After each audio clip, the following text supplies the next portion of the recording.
Michel est un psychologue de formation et de pratique quotidienne avec nous et avec son public à travers ses livres et ses présentations.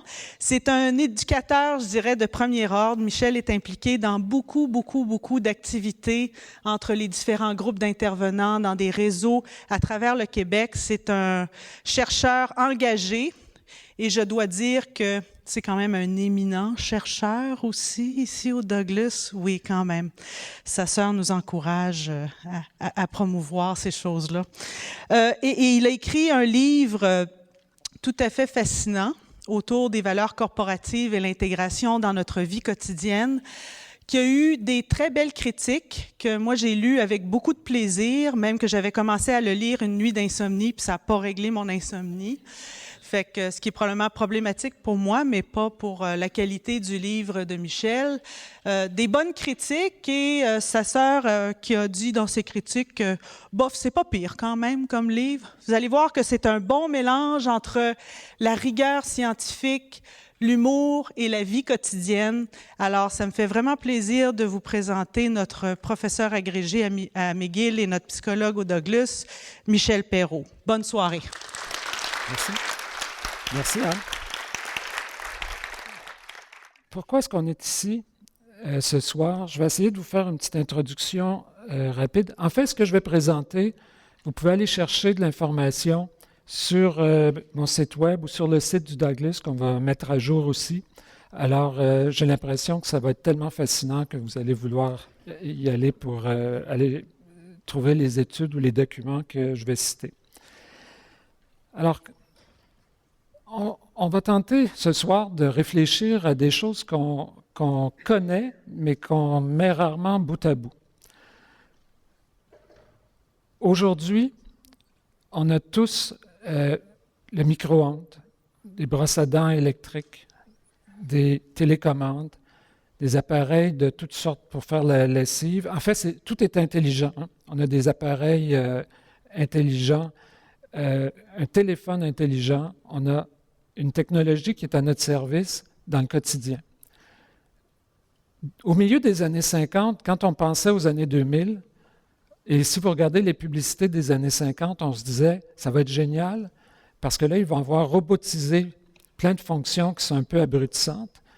Et là, ça va être la société des loisirs. En fait, on a parlé de la société des loisirs à partir de 62, un sociologue français qui avait abordé la question. Et puis le terme s'est répandu partout parce qu'on avait l'illusion qu'on était avec l'automatisation des tâches, avec toutes les technologies qui nous arrivent, qu'on était pour pouvoir bénéficier d'un grand répit et de se comporter. En fait, quand vous regardez, il y a même la machine à popcorn automatique et le cellier de chez Costco. Alors, avec tout ça, on a une vie de pacha et on se disait qu'à l'époque où on vit, tout le monde serait heureux et pourrait vraiment profiter de la vie. Dans les faits, ce n'est pas tout à fait ça. Et on peut se poser des questions. Pourquoi aujourd'hui, on ne se sent pas si bien que ça? Puis, à titre d'exemple, je prends un sondage qui est fait à chaque année par la firme Crop à travers le Canada. Et il y a un sondage similaire qui se fait aux États-Unis puis dans d'autres pays, la firme Yankelovich qui travaille sur les tendances sociales qui fait la même chose. Puis il y a cette question-là. Ça revient à dire, mon rythme de vie est beaucoup trop rapide. J'ai l'impression de passer à côté de choses et d'expériences parmi les plus importantes que la vie peut m'offrir. Et il y a la moitié des gens qui disent ça. Ça varie, 52, 53, ça rebat.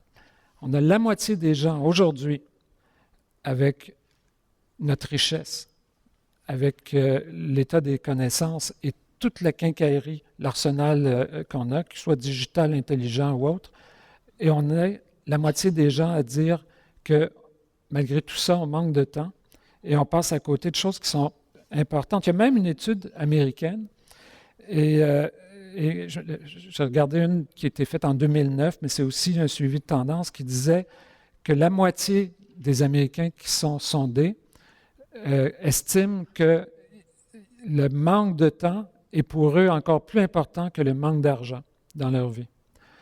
Et peut-être que si on faisait le sondage en ce moment, on réaliserait que les gens qui sont ici dans la salle ont volé du temps quelque part pour se retrouver ici. Et pendant qu'ils m'écoutent ou qu'ils ne m'écoutent pas, ils pensent à d'autres choses qu'ils sont en train de manquer puis qu'ils devraient faire, puis ils se demandent comment ils vont réussir, peut-être en sortant 5 minutes plus vite, peut-être en évitant le pont Champlain, je ne sais pas trop, mais comment ils vont faire pour reprendre le collier puis rattraper du temps qui est toujours volé. Et ça, c'est une impression qui est partagée par beaucoup de gens.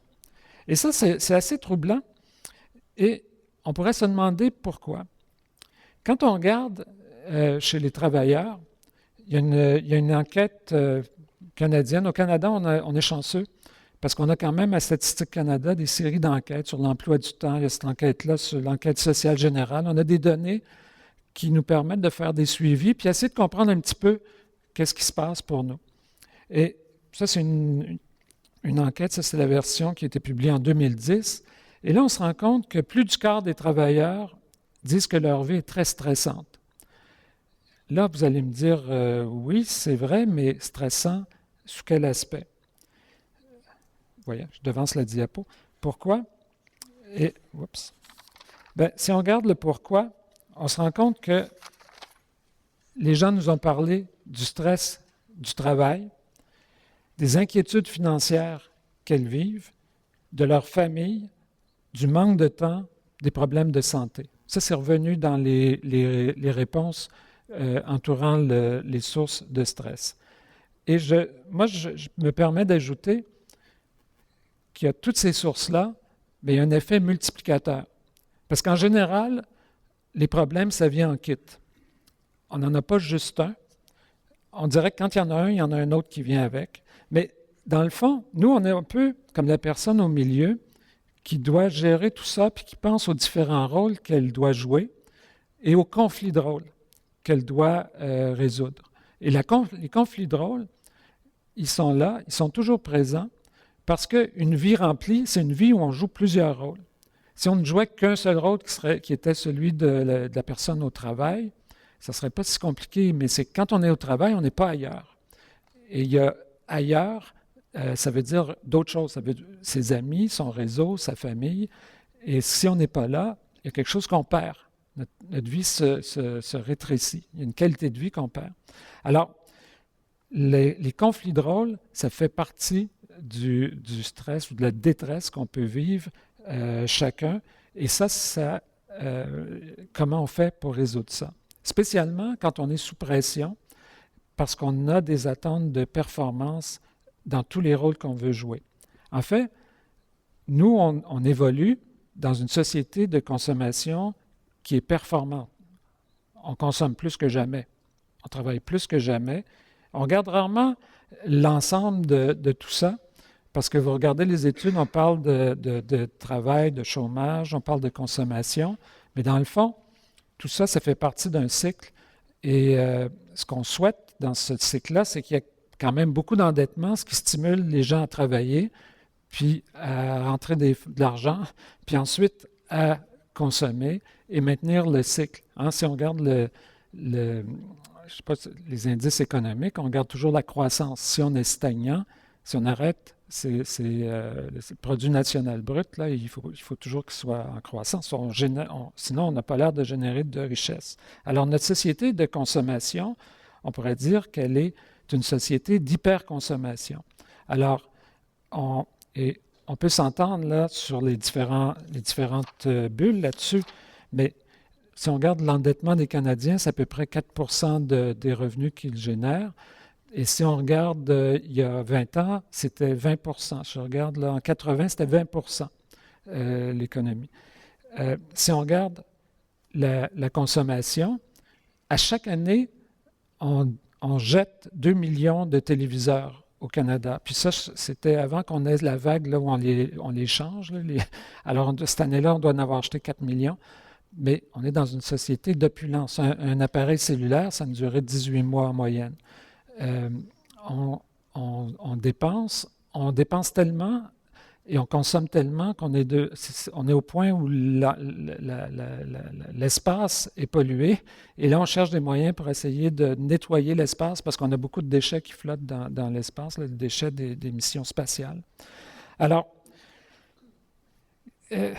si on parle du travail extrême, ben, je regardais les chiffres spécialement pour les étudiants, puis je voyais que, en fait, 9 étudiants au post-secondaire sur 10 travaillent. Et si on prend la moitié de ceux-là, travaillent en moyenne 16 heures par semaine, des étudiants à temps plein.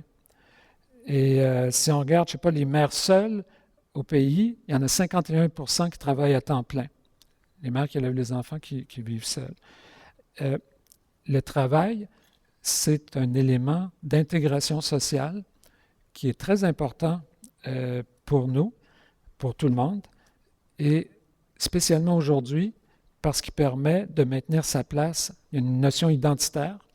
Ça nous permet de montrer qu'on contribue à la société. Nous, en santé mentale, spécialement pour ceux qui ont des troubles graves et persistants, on a des programmes de réinsertion à l'emploi, on a des programmes de soutien, il y a des ateliers protégés, il y a plein de formules qui font que les gens peuvent aussi contribuer et aussi avoir une gratification. Ça veut dire, moi, je participe aussi à la société.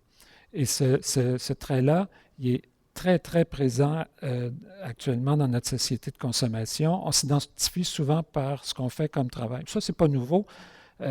Juste nos noms, quelqu'un qui s'appelle Boucher, on ne se demande pas d'où ça vient, c'est que probablement son arrière-grand-père, ou je ne sais pas trop, dans sa famille, boulanger, ça allait aussi avec leur titre d'emploi de l'époque. Alors, ça, c'est un peu notre modèle de fonctionnement. Et je reviens à une vieille étude. Là, les gens qui sont un petit peu puristes vont me dire que les besoins de Maslow, c'est très, très répandu, mais ça n'a jamais été démontré scientifiquement, que la pyramide, on commence avec les besoins de base, puis ça va en montant jusqu'à la réalisation de soi, que ce n'est pas soutenu par des études empiriques. Sauf que ça a au moins l'avantage de très bien communiquer les choses, c'est qu'on a des besoins à différents niveaux. Et le travail n'est plus uniquement pour répondre à nos besoins de sécurité puis nos besoins physiologiques. C'est beaucoup plus que ça, le travail. C'est notre besoin d'appartenance, notre façon pour beaucoup d'obtenir de l'estime, de la reconnaissance, et aussi de se réaliser parce que c'est un environnement où on peut aussi exercer un certain contrôle. Pas toujours, mais dans plusieurs cas.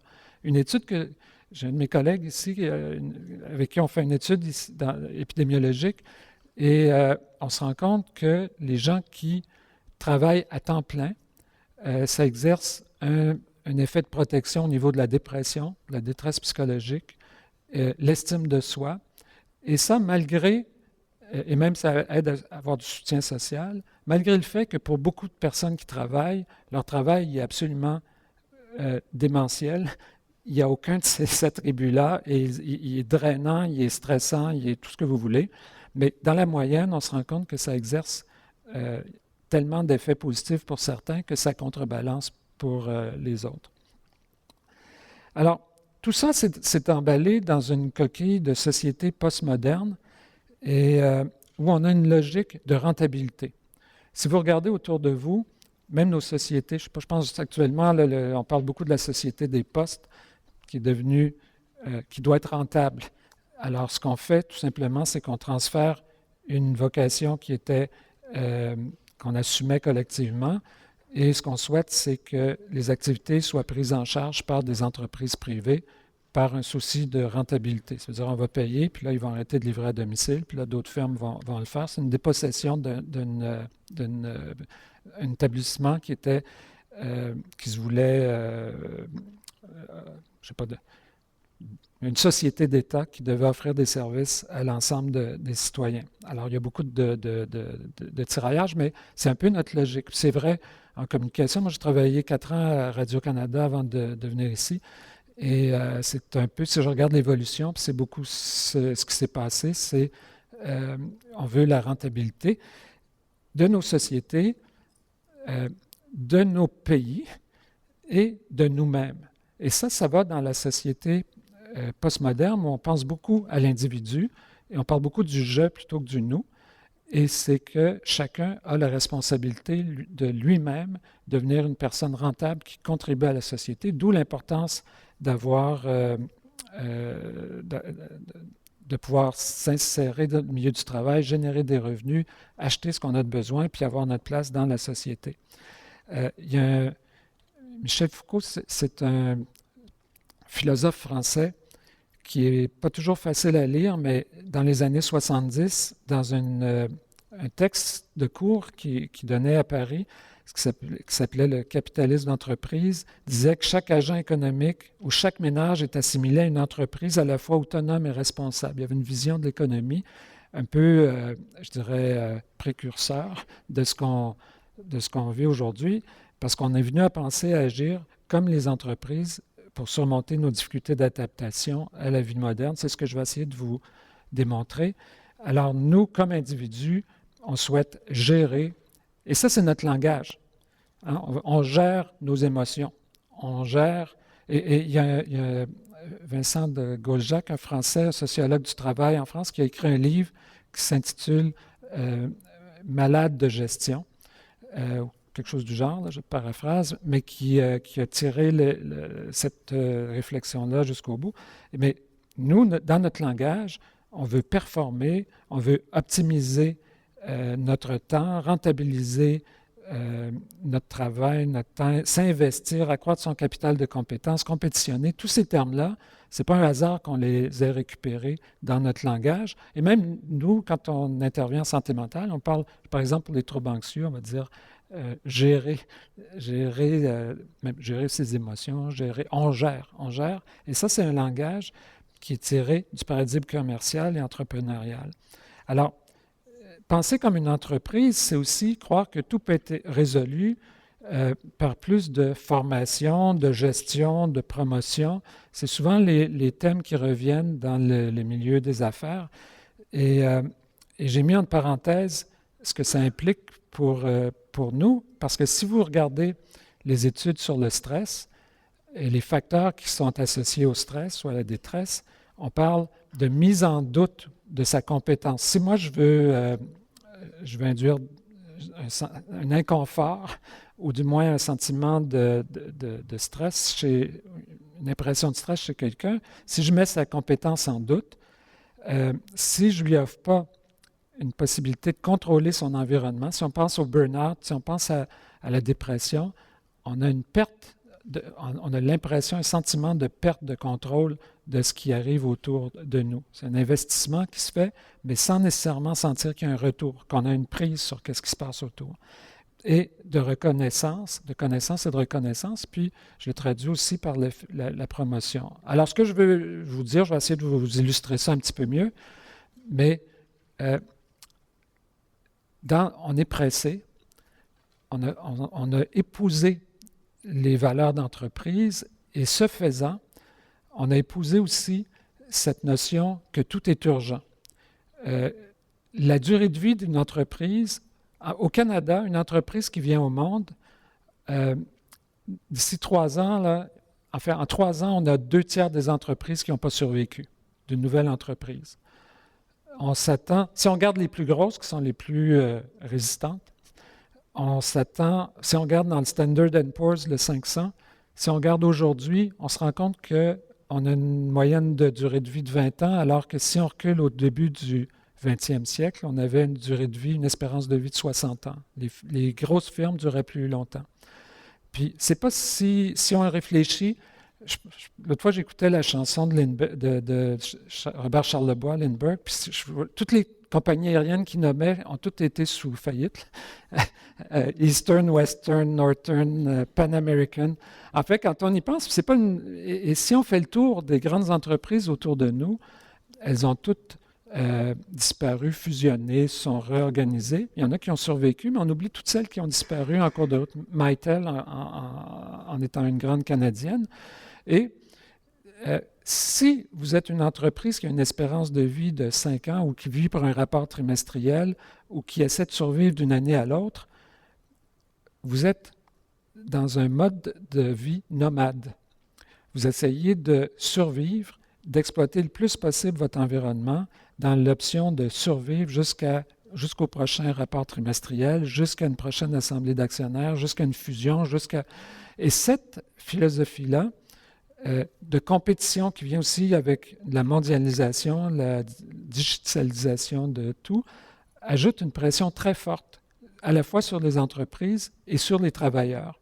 Et dans beaucoup de cas, les entreprises n'offrent pas cette espèce de protection, c'est qu'on transfère la pression directement sur les travailleurs, et cette pression-là est néfaste pour la productivité des gens, parce qu'on leur dit, on est en compétition, on a de la difficulté, il faut que vous travaillez plus, et de tout simplement transmettre cette pression très forte ne va pas nécessairement, va occasionner plus d'improductivité que de productivité, parce que là, on n'a pas protégé ce milieu-là pour que les travailleurs s'épanouissent, puis puissent fonctionner, soient créatifs et puissent avancer. Alors, je vais essayer rapidement de vous parler de ces grandes pathologies que je vais essayer que j'ai inventées en partie. On est dans une société complexe. On a besoin de formation pour beaucoup de choses. Les formations, moi je suis psychologue. Avant un psychologue, on disait ça peut faire tout, de la psychothérapie, adulte, jeune. C'est plus vrai maintenant, il faut spécialiser. On a des neuropsychologues, pour la psychothérapie, même un psychologue doit avoir sa formation continue. Il est lui-même responsable de s'assurer d'obtenir les crédits. C'est mêlé avec d'autres disciplines qui, elles aussi, ont le droit de faire de la psychothérapie. Et là, l'identité du psychologue qui avait un champ d'action qui était comme circonscrit, unique et très bien identifié, c'est un petit peu plus complexe. C'est vrai pour la plupart des disciplines.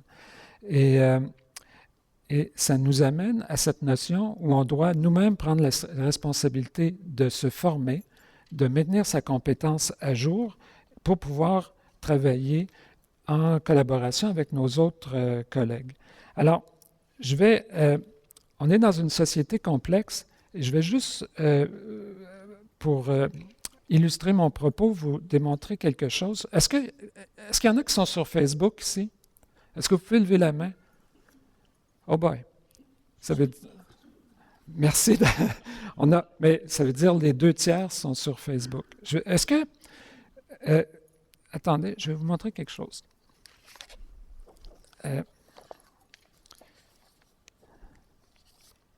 J'ai imprimé... il y a un moment, quand vous êtes entré sur Facebook, il y avait une petite case, ça disait « J'accepte les conditions ». Est-ce que vous vous souvenez de ça? Est-ce que... Ici, j'ai imprimé...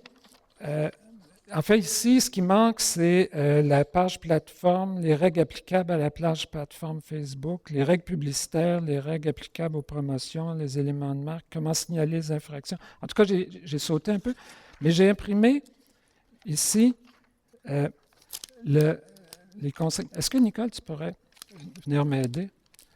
J'ai imprimé ce à quoi vous avez souscrit, et je suis sûr pour vous, je suis convaincu que c'est très clair que vous avez tout lu, ces conditions. Là, j'aurais peut-être besoin de quelqu'un parce que mon... je vous remercie. Mais ça passe à Facebook, c'est l'autre ou la même chose? Ça, ce sont les conditions d'utilisation de Facebook.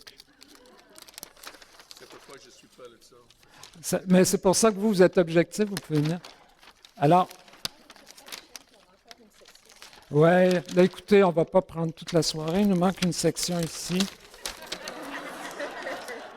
Et il y a une autre section. Ouais.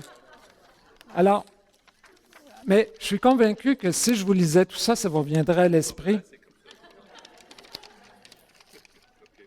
Bon, écoutez, vous avez compris. Oui, il y en a d'autres en tout cas. Mais vous avez compris le principe. C'est que vous avez accepté ces conditions-là. Et quand on accepte les conditions, on est d'une certaine façon piégé parce qu'on n'a pas compris tout ça et on est dans une société où quand vous prenez une assurance, j'ai des collègues en voyage, je ne prends pas de chance, je prends l'assurance. Mais c'est la deuxième couverture qu'ils ont cette fois-là parce qu'ils ont déjà une assurance collective, ils en prennent une autre parce qu'ils veulent s'assurer, mais ils ne savent pas très bien c'est quoi les conditions. La littératie financière nous dit, il y a une étude récente de Boisclair qui nous disait que 40% des Québécois, même je me demande si ce n'était pas une étude canadienne, ne comprennent pas 3 questions de base sur la diversification de leur placement, même sur le taux d'intérêt composé, des questions vraiment de base. Et ces gens-là, s'ils sont sur Facebook, en fait, ça prend sûrement une armée d'avocats pour essayer de décrypter ça. Si vous faites votre rapport d'impôt, il y a 160 pages d'indications sur comment le remplir. Et notre vie, elle est théoriquement plus simple, mais dans les faits, on a un niveau de complexité qui est très, très élevé. Nous-mêmes, en santé mentale, on a aujourd'hui, avec la dernière version du DSM, on a autour de 300 catégories de diagnostics. Dans les années 50, il y en avait une cinquantaine, à l'âge 60. En tout cas, on a multiplié la complexité. Alors, ça nous amène à une sorte de sentiment d'impuissance. Vous savez, si vous êtes à l'aéroport, puis vous ne savez pas exactement où vous allez, puis d'habitude, on est très serré dans le temps, hein, il faut courir, on suit le flot. Puis, parce qu'on ne sait pas très bien où on va. Et c'est un peu si vous venez ici, vous voyez des gens, puis vous ne savez pas quelle salle, vous suivez le flot. C'est un petit peu ça qu'on fait quand on ne se sent pas très compétent, on suit le flot. Et on en vient à croire que l'erreur n'est qu'humaine, que c'est notre responsabilité. Il n'y a pas de mauvais outils, ça demande de mauvais usage. Mon téléphone, c'est moi qui n'ai pas lu les instructions. Si j'imprimais les instructions pour un téléphone intelligent, là, puis on calcule 1 million d'applications possibles, là, je pense qu'on serait encore ici pour plusieurs semaines. Mais le but des formations, et qui ont évolué depuis les années 50, où on formait des gens qui arrivaient des milieux agricoles, tout ça, qui n'avaient pas d'instruction. Le but, c'était surtout de leur apprendre à faire fonctionner c'était l'ère industrielle, des machines. Ces gens-là, ils ont fait prospérer, en fait, l'Amérique. Mais aujourd'hui, on a des gens qui ont des diplômes universitaires, qui ont des maîtrises, qui ont des doctorats, qui ont un diplôme en médecine, et on leur donne une formation sur le lavage des mains, comment se laver les mains à l'hôpital. Et ça, c'est tout un retour, parce qu'on aurait beau les former, il y a plein de contingences qui font qu'ils ne vont pas se les laver plus. Ce n'est pas parce qu'ils ne savent pas, mais ils n'ont pas le temps ou ils ne le prendront pas entre 2 patients pour se laver les mains. Alors, il y en a, vous connaissez la série pour les nuls? Cette série-là, vous savez combien il y a de titres dans cette série-là? 1600. Il y en a un peu plus que 1600. Il y a la série en anglais For Dummies, puis ils ont même la série For Idiots. Voyez-vous? Et si vous regardez les titres que je viens de vous mettre, vous afficher, vous allez voir qu'il y a beaucoup d'avenir pour les nuls parce qu'on leur montre comment éduquer leur enfant, comment se multiplier. Et c'est sûr que s'ils lisent tout ça, on va en avoir beaucoup sur les bancs. C'est quand même particulier qu'on ait un sentiment tel d'incompétence qu'une série comme celle-là est devenue ultra populaire. Hein, les gens achètent. En fait, on va te donner un cadeau. Tu vas être fier, je t'ai acheté le livre pour les nuls. Hein? Le psychologue pour les nuls. Non, mais c'est particulier. Il y a un message autour de ça. Une autre tendance, c'est aussi la tendance à tout vouloir gérer. Alors là, c'est le recours au principe de gestion. J'en parlais tantôt. Avec mon éditeur, on avait regardé au moment où j'avais écrit le livre, les titres où il y a gestion dans le livre. On avait 500 livres, la moitié avait des référents à la gestion, mais pas au travail, la gestion dans notre vie personnelle. Alors, si on regarde les titres qu'on avait, c'était gérer son temps, gérer ses relations avec les autres. Peut-être j'ai une diapo. Ah, en voilà certains. Gérer ses ruptures amoureuses, son ex-femme et ses enfants, sa famille, son chien, son bégaiement, son asthme, son insomnie, son arthrose, son courrier électronique, sa cave à vin, sa belle-mère, sa mort et, quand il n'y a rien qui a fonctionné, son après-mort aussi. C'est pas des blagues. C'est dans la liste des livres que vous pouvez acheter sur la gestion. Mais ça aussi, c'est un exemple de transition de valeur du travail où on veut exercer un contrôle dans des situations qui nous échappent et on l'a transposé dans notre vie personnelle au point tel que des choses qui sont agréables, qui devraient être simples. Vous avez des invités, vous voulez servir un vin. Aïe aïe. quel vin, quelle température. Puis là, si vous avez des fromages, il y a un savant mélange entre le mariage entre le vin avec sa personnalité propre et le fromage qui est peut-être plus vieux ou moins vieux, un plus vieux qu'un plus jeune. Et là, la maturation de chacun. Et là, je pense qu'on met plus de soin à faire ce mariage que souvent à coupler des gens dans un speed dating le vendredi soir aux petites heures. Et ça nous illustre un petit peu aussi que même pour des choses qui sont simples et agréables, et si quelqu'un, je ne sais pas, aime beaucoup le vin blanc puis en prend en mangeant une pièce de viande rouge, il a fait une erreur. Et ça nous dit que la formation, c'est devenu aussi, dans notre insécurité collective, un moyen d'apaiser cette anxiété-là. C'est un travail de conformité. Alors, on se plie à ça pour avoir le bon vêtement, le bon vin, la bonne nourriture au bon moment et de la bonne façon. Et ça aussi, c'est devenu un facteur d'intégration sociale. Un troisième point que je vais aborder, c'est celui de la promotite. Celui-là, c'est la volonté.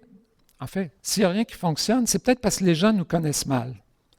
Un peu comme l'entreprise. Vous savez, on travaille, nos entreprises maintenant, il n'y a pas de fausse modestie, de pudeur. On est des chefs de file, le premier dans tel domaine.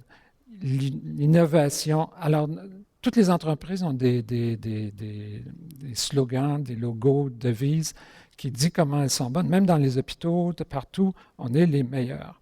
Alors, le problème, en fait, ce que ça nous démontre, c'est surtout un moyen de communication qui est désuet, qui est de tout simplement propulser notre message vers l'extérieur sans avoir de retour.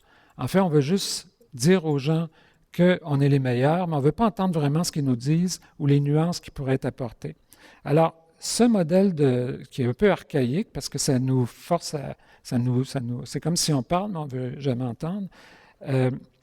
C'est un peu l'antithèse des médias sociaux, du retour qu'on souhaite avoir. Alors, la façon de faire, c'est de mobiliser, s'il y a des blogs ou il y a des sites, d'essayer de les mobiliser, de forcer nos messages, de tout contrôler. Mais heureusement, c'est devenu presque impossible.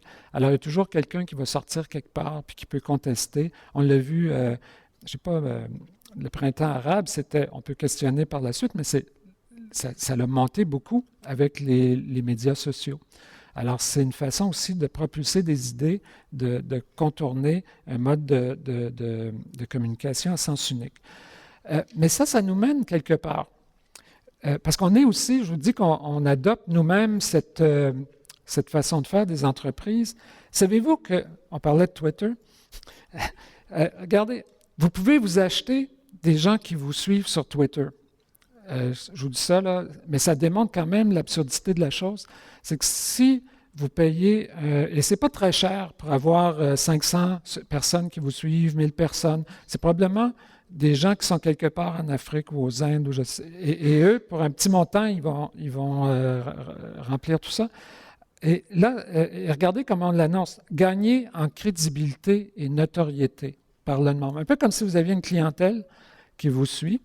Et donc, ça améliore votre crédibilité et notoriété, améliorez votre image de marque, prenez un temps d'avance sur vos concurrents, obtenez de nouveaux clients. C'est sûr que vous êtes une entreprise, mais c'est bon pour tout site Twitter.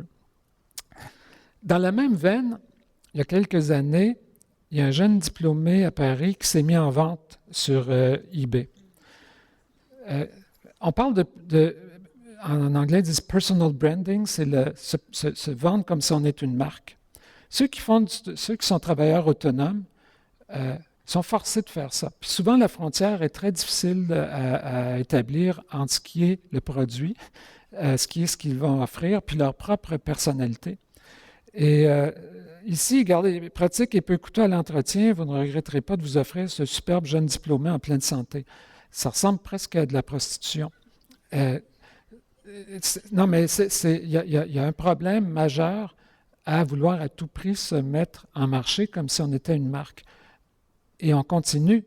Il y a des gens qui choisissent le nom de leur enfant pour qu'il puisse très bien être utilisé pour un nom sur le net là, dans différents médias. Et Et ça, c'est même pas anecdotique, ça, c'est documenté. Ça aussi, ça témoigne de comment on se voit, parce que puis regardez les selfies, tout ça, c'est comment on se met en scène.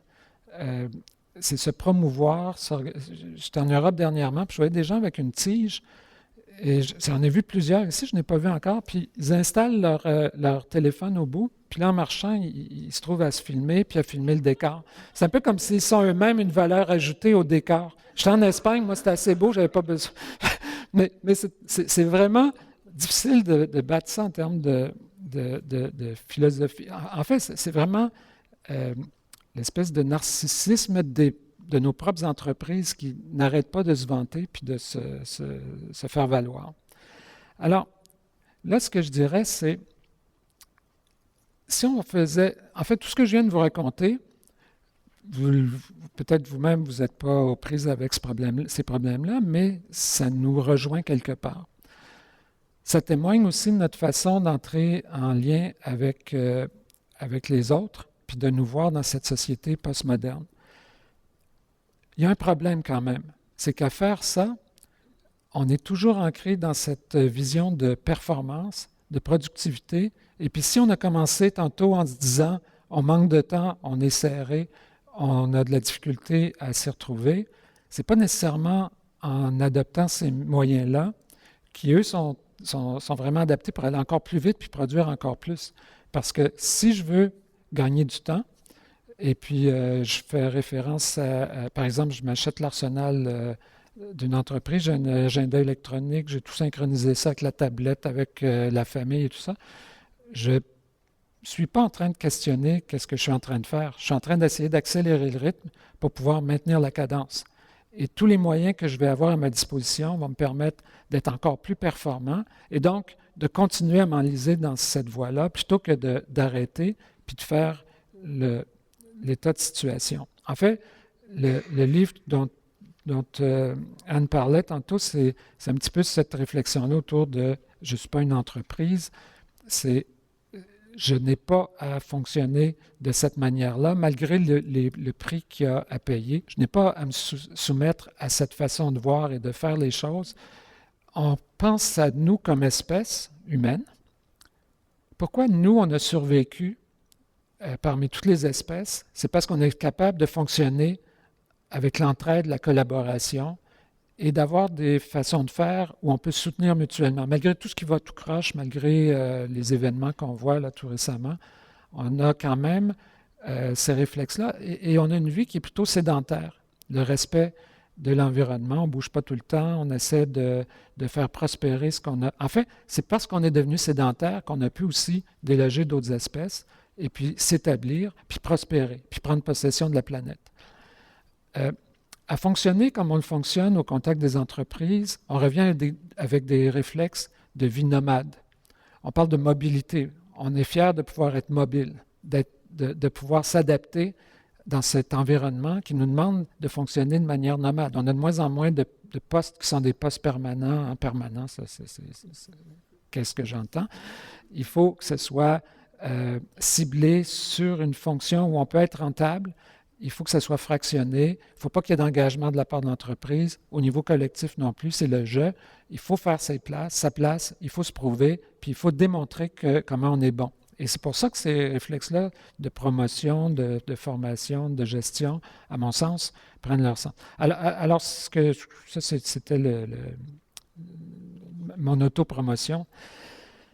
Mais ce faisant, on oublie aussi quelque chose, c'est que en pressant le citron de cette façon-là, on a un autre prix à payer. Actuellement, si on regarde comment on fonctionne, on a, spécialement au niveau de la productivité, on a de l'absentéisme, des baisses de rendement. On dit que la santé mentale, ça coûte 20 milliards par an aux employeurs et que les 3/4 des prestations d'invalidité à court terme, c'est associé à la santé mentale. Il y a quelque chose qu'on doit faire de pas très correct. Au Canada, oui. On vient de terminer une étude dans le sud-ouest de Montréal. On vient de terminer une étude dans le sud-ouest de Montréal. Et c'est les chiffres. Une personne sur 5 consomment au moins un médicament psychotrope. Ça veut dire somnifère, anxiolytique ou antidépresseur. Une personne sur 5. Au Québec, c'est 17%. La moyenne canadienne, c'est à peu près ça, 17-18%. Parmi ceux-là, on en a 3,1 ou 2% qui consomment 3 ou plus, 3 classes ou plus. C'est troublant, parce que là, imaginez le nombre, quand on multiplie ça au niveau de la population. Et ça nous dit aussi une autre chose, c'est qu'on carbure avec plein de produits, dont les médicaments. Ça nous prend des béquilles pour fonctionner. Et là aussi, on doit se poser des questions. Ça ne veut pas dire que c'est lié uniquement au travail. Ça ne veut pas dire que c'est lié uniquement au niveau des conflits de rôle. Il y a plein de facteurs qui interagissent, sauf qu'on parle d'une grosse proportion de gens. Alors, le constat, limiter les dégâts, réévaluer ses choix. Là, je vais vous parler de 2 grandes stratégies qu'on peut utiliser. On parle de détresse émotionnelle et une des stratégies, c'est tenter de contrôler ses émotions. On peut penser à des stratégies qu'on dit cognitives et à ce moment-là, on peut penser à des stratégies où on n'agit pas directement sur le problème. Par exemple, si ça ne va pas très bien au travail, on peut se dire « Ah, mais c'est toujours comme ça, fatalisme ». Comme là, ils refont encore le réseau de la santé. Ah, puis dans 5 ans, ils vont le refaire à nouveau, tant pis. Ça, je n'ai pas de pouvoir là-dessus. Ça donne quoi de s'investir plus? Je ne sais pas, moi, si j'étais postier, ça donne quoi de se forcer pour livrer le courrier partout à la maison? De toute façon, ça se discute à un autre niveau. Il y a un fatalisme qui peut prendre la place. On peut discuter dans les couloirs aussi, parler à ses amis. Jamais parler aux personnes qui prennent des décisions. Des fois, ça nous touche de plus près. Mais parler à d'autres. Ah, ça n'a pas d'allure. As-tu vu, lui, depuis qu'il est directeur, comment il fonctionne? Ah, mon Dieu, je m'attendais vraiment à ça. Il n'a même pas parlé de mon dossier à réunion d'équipe. C'est pareil comme si je n'existe pas. C'est bien mais alors que ça, c'est aussi une position de repli, mais qui ne permet pas de changer la situation. Sauf que ça a quand même un effet de soulagement. C'est apaisant à court terme, ça ne règle rien. On va en parler un peu comme ça. Ça dérange les voisins, mais d'un fois dans le couloir, c'est mutuel. L'autre va dire, c'est vrai qu'il n'a pas d'allure, lui, depuis qu'il a pris la job. Alors, et là, il y a une série de stratégies cognitives qu'on peut déployer et qui mènent souvent vers l'évitement. Et là, les solutions commerciales, je parle par exemple de l'alcool, la médication, tout ça nous permettent de s'engourdir et d'arrêter de penser à ces problèmes-là. Et pendant qu'on fait ça, on ne se confronte pas au problème, on est en retrait et ça ne va pas nécessairement aider à améliorer notre situation. Et aussi prendre ses distances face aux attentes. Finalement, ce n'est pas si pire que ça. Je ne suis pas obligé d'aller leur conduire le petit à chaque matin à l'école. Il peut même prendre l'autobus comme les autres. Je ne suis pas obligé d'aller à tous ces matchs de hockey. Je ne suis pas obligé de rester tard le soir pour finir mes dossiers. Vous savez, de dire, je peux quand même être un bon parent ou un bon travailleur, mais je peux un peu réviser. Ce qui n'est pas nécessairement mauvais, mais ce qui est une forme d'ajustement qui peut mener aussi vers un nivellement vers la base.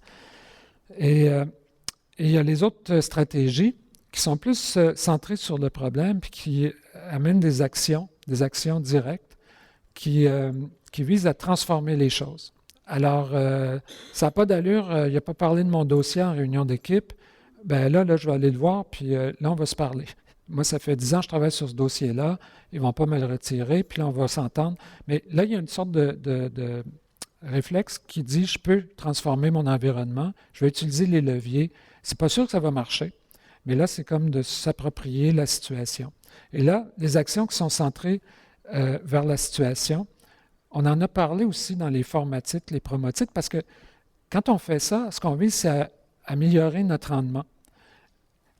Mais ce n'est pas toujours la meilleure solution. Parce qu'il y a des situations qu'on ne peut pas changer.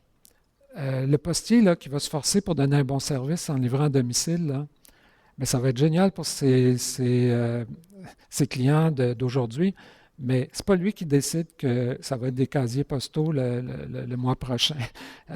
C'est pas lui qui peut changer la situation. Puis même s'il fait des ulcères, puis moi, à travers cette expérience-là de livres et de travaux là-dessus, j'ai eu la chance d'aller dans plusieurs milieux. Puis ce que j'entendais surtout, puis ce que j'entends même dans le réseau de la santé, c'est « Oui, mais on est formé. Oui, mais moi, j'ai fait un doctorat. Oui, mais j'ai fait une maîtrise. Ça fait 15 ans que je travaille dans le domaine. Puis là, ils me donnent des guides, ils me forcent à prendre des décisions qui ne correspondent pas à ce que moi j'ai appris, ce que moi je considère être bon pour les gens avec lesquels je travaille. C'est pas ça que je peux mettre en pratique. Et ça, on parlait tantôt des facteurs de stress, puis on parlait de reconnaissance, la compétence. Mais une façon de dire aux gens que c'est des incompétents et qui ne produisent pas, c'est de leur dire on fait tabula rasa, ce que vous faites depuis des années, maintenant, c'est pas ça qui va se faire, ou c'est pas comme ça que vous allez travailler, ou vous ne faites pas de la bonne façon, nous, on va vous dire comment faire. Et ça, surtout si c'est dans un mode de communication qui est à sens unique, c'est clair que ça ne va pas aider les gens à se prendre en main, puis parce que s'ils sont centrés sur le problème, ça va être bon pour eux, mais ça va être bon aussi pour l'entreprise qui les embauche. Alors, je crois que je vais arrêter sur ce point-là, parce que j'en vois qui commencent déjà à somnoler. Et on va passer à l'autre étape avec les questions d'Anne. Merci. Alors, je vois que tu as rajouté à la problématique du DSM-5 en contribuant toi aussi une série de diagnostics. De nouveaux diagnostics, oui. Oui, c'est gentil. Dont l'évaluation est assez facile, par contre, et le traitement variable. Ah oui, oui. Puis tu n'as pas parlé non plus de la corpornose et de la nanogestion et de toutes ces autres maladies. Je laisse le plaisir aux gens qui vont... Oui, et des effets secondaires de toutes ces maladies-là que tu as développées finalement. Bien, en fait, moi, ce que j'essayais de dire en conclusion, c'était que tant qu'on se penche, quand on est... Regardez, si vous manquez de temps, ce n'est pas un agenda électronique qui va vous aider à en sauver.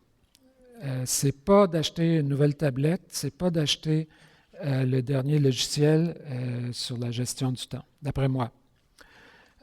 Ce qu'il faut, c'est re-questionner ses choix. Puis ce que je me demande, c'est si de tenir absolument à avoir tous ces outils, ça ne devient pas contre-productif. Parce que si on garde le temps qu'on consacre juste à maintenir ces outils-là, c'est souvent plus... En fait, quand je suis dans... Je m'excuse, je ne parle pas pour toi, je sais que tu aimes les nouvelles technologies, là, c'est sûr que je... Mais regardez, quand tout le monde a un agenda électronique, puis on est en réunion, puis on essaie de fixer un autre moment. Aïe, aïe. Là, ça pianote, puis c'est très long. Et puis, généralement, quand il arrive le moment de la réunion, tu en as beaucoup qui l'avaient mal inscrit sur la mauvaise journée. Alors que si on a un truc papier, c'est tellement simple. Moi, là, vous pouvez voir que je démarque là, je me dissocie du groupe. Là, je vais être seul là, à la fin de la soirée, mais il y a quelque chose dans les technologies qui fait que tout à coup, on oublie pourquoi on les utilise et on devient un peu esclave de la technologie elle-même. Et on a perdu de vue, un peu comme la consommation. Tu sais, ils sortent le iPhone, on est rendu au 6, là, ou le 6. Bien, les gens, ils se lancent pour acheter le 6, mais c'est quoi qu'il y a de plus le 6 que le 5? Mais c'est juste pour avoir le 6 à ce moment-ci. Tu sais, comme et là, c'est de la consommation pour de la consommation, parce qu'en théorie, tu pourrais dire, je vais acheter le 6 s'il m'apporte quelque chose de nouveau puis qui va me contribuer. En quoi il va apporter quelque chose de plus que... Ou que mon 5 est brisé. Ou que ton 5 est brisé. Ça va avec... Oui, l'obsolescence programmée. Là, l'obsolescence programmée, certainement. Mais tu parlais aussi dans ton livre, tu as beaucoup parlé des valeurs corporatives qui entrent aussi dans la gestion quotidienne dans nos maisons, carrément dans les horaires qu'on fixe, dans la façon dont on fixe les horaires de famille, les listes qu'on se crée et tout ça. Est-ce que tu pourrais en parler un petit peu plus de cette section-là dont tu as discuté? Cette notion de... En fait, moi, j'en parlerais de manière large en disant la vision à court terme c'est là que ça nous touche le plus. C'est comme on a transformé. Si je regarde, nous, pour élever un enfant, mettons 2 humains qui ont un enfant, il y en a pour 20 ans, au moins. Des fois 30, des fois 40. C'est un investissement. Mais on en est venu qu'à penser, puis ça c'est dans la société postmoderne, on règle un problème. Un problème, c'est quelque chose qui est immédiat, qu'on peut circonscrire. Gérer ses courriels, c'est quelque chose qu'on peut circonscrire. Gérer sa belle-mère, ça c'est quelque chose qui est plus compliqué que gérer ses courriels. Et ça demande une vision à plus long terme. Les gens aujourd'hui, tu regardes, ils vont s'acheter une voiture. En fait, souvent, ils vont connaître les paiements mensuels. On en est venu à penser à des mensualités. Moi, je vous mets au défi. Tantôt, on parlait de complexité, la littératie financière.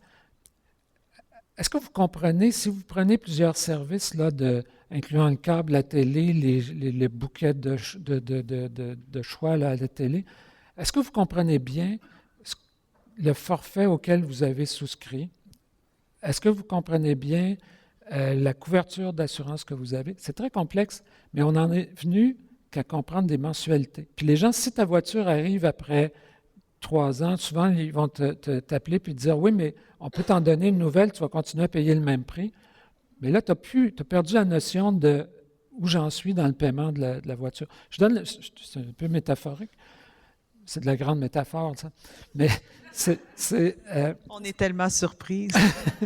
non, mais on en vient qu'à perdre le sens de ça. Et je pense qu'à travers les artifices de gestion, je parlais de la gestionner dans le sens où on va consacrer beaucoup d'efforts à essayer de contrôler une portion de la réalité qui a très peu d'impact sur l'ensemble. Tu sais, pour moi, là, de rentrer mes rendez-vous avec mon agenda électronique, là, ça a très peu d'impact sur l'ensemble de mon agenda, de mon horaire, de ce que j'ai décidé d'y mettre. Et ça, je crois que c'est quelque chose il faut qu'on s'arrête à un moment donné puis qu'on dise, attendez, c'est quoi que je veux faire? Est-ce qu'à ton avis, on doit tomber aussi dans laisser tomber tout ce qui est gestion? Parce qu'il reste que ça rend certains services aussi, la notion de gestion et d'une certaine organisation, et peut-être plus dans certains domaines de la vie que d'autres. Oui, moi je dirais, si on ne sait pas où on va, c'est difficile de savoir qu'on est rendu. Hein? Et ce qu'il y a je pense, qui est intéressant, c'est cette notion-là de fonctionner par objectif, c'est au moins de se donner un guide. Où est-ce que je vais, puis comment je vais m'y rendre. Ça a une valeur. Moi, je ne dis pas qu'il faut rejeter ça, mais il faut peut-être le recadrer d'une autre manière. Parce que là, on est rendu à tout gérer, puis là, ça devient une sorte de façon de faire qui nous permet de se sécuriser. Tu comprends? Si ici, là, on est dans une contrainte budgétaire, tu dis, on coupe sur les photocopies. On commence toujours par là, on coupe sur les photocopies. D'ailleurs, je voulais t'en parler, il va falloir qu'on coupe dans les photocopies. Oui, je suis convaincu que c'était... Mais là, si tu dis, on va faire un rapport, puis là, les gens, il va falloir qu'ils nous disent chaque jour combien ils ont fait de photocopies, il va falloir qu'ils les enregistrent, chaque photocopie, qu'ils nous disent pourquoi ils ont fait cette photocopie-là, à qui était destinée, et puis qu'ils nous fassent un compte-rendu sur une photocopie. Mais là, c'est du contrôle pour du contrôle, puis c'est ça que j'appelle la nanogestion, c'est l'économie de bout de chandelle. Et souvent, je pense qu'on est dans cette dynamique-là où on prend un temps énorme à essayer. Puis là, écoute, surtout dans les contraintes, on est dans un mode de gestion de contrôle là, actuellement, et donc il faut produire des rapports. Il faut produire. Un chercheur, c'est 40 de son temps en paperasse. Et je vous garantis, actuellement, avec Ottawa, on essaie de battre les records. Là. On est sûrement à 50 et on produit de la paperasse, on rend des comptes, et c'est souvent sur des petits montants, alors que les grandes dépenses, elles, se font militaires et autres, ça se fait sans qu'on voit passer ça, mais c'est des milliards là, qui se dépensent. Mais tu comprends, je pense que dans notre vie, on est souvent, c'est un petit peu l'analogie, c'est on va mettre beaucoup d'efforts à essayer de contrôler quelque chose parce que c'est facile à documenter, puis là, on perd de vue qu'est-ce qui est Qu'est-ce qui pousse à faire ça? Est-ce que c'est l'anxiété de perte de contrôle? Est-ce que c'est l'anxiété, juste la gestion générale de son environnement immédiat? Est-ce que c'est l'impression de ne pas pouvoir prendre action soi-même sur les orientations de sa propre vie? Qu'est-ce qui pousse les gens à se rendre à ce niveau-là? Puis je veux dire, on le vit tous, là, toi et moi, chercheurs, Oui. on le sait, on passe notre temps à rédiger des rapports sur des résultats qu'on n'a même pas eu le temps d'écrire parce que le temps n'existait pas pour écrire les résultats. Oui, je dirais que c'est Mais un peu on a un comme, rapport à écrire. c'est un peu comme si on devait, dans les demandes de fonds, annoncer les résultats qu'on va obtenir Oui, pour les convaincre de nous donner les fonds. Un peu comme je voyais les gens en cinéma qui nous disaient qu'il faudrait pratiquement que dans un documentaire, ils annoncent le documentaire avec comment ça se déroulerait pour pouvoir avoir les fonds, pour pouvoir le faire. Ouais. Mais moi, je dirais, tout ça, il y a une question de conformité. On vit, les humains sont des animaux sociaux. On veut être en interaction avec les autres. On vit pour être en interaction et donner un sens aussi à notre interaction. Et quand il se répand des modes comme ça de penser et de faire, si on veut rester dans le train, il faut qu'on fonctionne avec ces valeurs-là et cette façon de faire. Et je crois qu'on est scindé entre comment on fait pour conserver le cap sur ce qui est important pour nous, puis comment on fait pour fonctionner avec ces standards-là qui sont établis. Alors, tout ça, ça devient un peu des ingrédients pour soutenir la conformité sociale. alors sur ce, bonne soirée, restez au chaud, puis à la semaine prochaine. Merci beaucoup.